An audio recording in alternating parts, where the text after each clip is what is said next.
guys, my name is Kelly Martin. I'm a traditional and independently published author, and today we're going to talk about how to rework your first draft.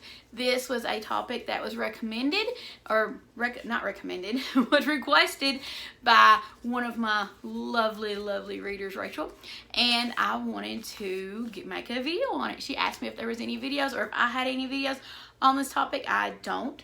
So I thought I would make one. Now, let's say that you have written your first draft of your book. It's fantastic. You know, as fantastic as first drafts can be. And you have set it aside for a little bit and you want to get back to it, to rework it, to make it something better, to make the story better than your first draft might be. I wrote down, I have about 6 different tips or 6 different things to look for when you rework it or rework your draft.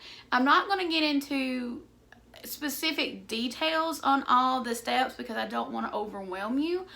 But if you are interested about a certain step, or if you want me to make an individual video on how I go through each individual step, tell me in the comments and I can certainly do that for you. So what I do when I rework a book is after I write the first draft, I let it sit for a day. Some people say 6 weeks. I sit for like a day or two. Any amount of time that you want to do it. You need to look at it with sort of fresh eyes, but I'm always afraid that I will forget some details. So I go back and rework it closer to when I wrote it so I don't forget. The first thing I do when I rework or go back to rework or re-edit a book is I look for plot holes. So that means that I start at the very first word. I read through the whole book. Try not to edit anything as you go through the first time and find plot holes. Write down the plot holes that you find in a notebook and keep it there. Don't touch them yet, but keep it there. If you want, you can go back and fix the plot holes as you go through it, but I find that makes a little more plot holes and it kind of confuses me more when I do that. So I try to do it all at one time. Also, you need to check, now you can do this at the same time as you read through your first time, or you can go back and reread it again after you've done your plot holes. Either way is fine. It just depends on how organized you want to do it. If you want to do it all in one pass, you can totally do that. If you want to do a pass just for plot hole and just for each thing, you can do that too. There's no set rules in how you have to do this. This is just recommendations on how I do it. You have to figure out what works best for you, and sometimes it changes.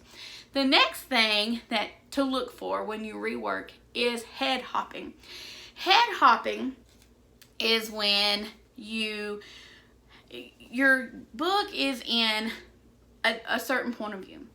Let's say it's in third person past point of view, but you have a non point of view character and you know what they're thinking.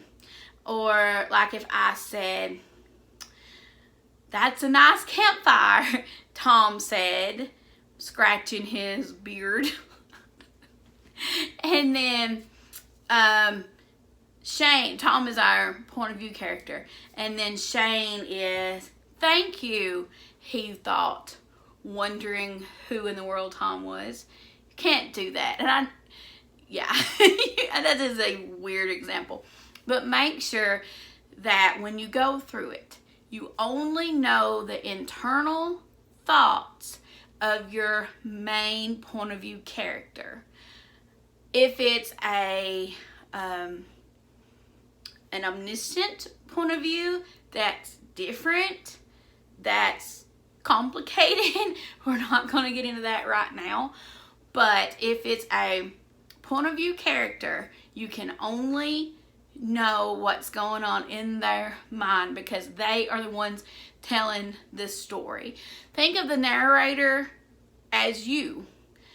If you are telling the story, you're not going to know what, I don't know, my husband's named Brandon. I'm not going to know what he's thinking listening to me tell the story. Okay? Does that make sense? Does it? If it doesn't, leave a comment and I'll try to make it better. Next, you need to check for tense. I am the world's worst to change tenses. But to be fair, I write my sweet romances in third person past. And I write my horror stories in first person present. So you can imagine that sometimes mine gets a little mixed up in there and I have to change that in edits. It is very easy to do to get your tenses changed up. Another thing to think about when you're doing this is it the tense that the story needs to be told in? Sometimes you can write a book in present tense and you think, oh no, it really needs to be in past tense. This is a good time to change that too. It may sound daunting, but it can be done. Also, when you do this, you can check to see if your point of view character is the point of view character that needs to actually be the main character in your book. I'm gonna have to change that. Sorry.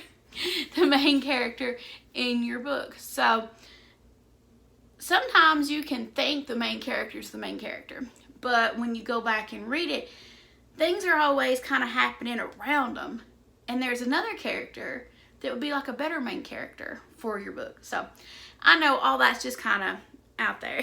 So, but it is things to consider when you go through and rework. So to break that down into non-rambly parts, because I ramble, go back, check for plot holes, check for head hopping, and check for tense. Is it in the right tense? And is the tense consistent through the whole book? You can do it in 3 different passes. You can check for all 3 at the same time. I really wouldn't recommend it personally. I think you should, especially if it's your first time reworking a book, I would do it individual because it can get overwhelming, especially when you're trying to find plot holes and then maybe you can't remember what happened in at the beginning of the book when you're at the end trying to find plot holes. So 2 other things to think about when you have all the other things figured out is the scene necessary? Does the scene carry the plot forward? Does the scene really do nothing?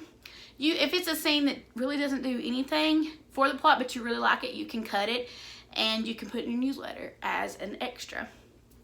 And do you have all the scenes that need to be there to tell the story?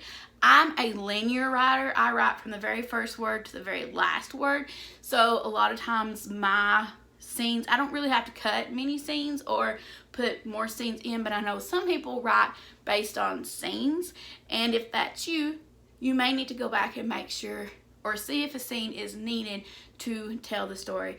Does it push the story forward? Okay, I hope that made sense.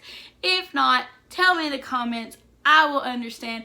And if you want, I can do a whole series on each individual section on giving you examples on how to rework. I can pull up a book I'm working on.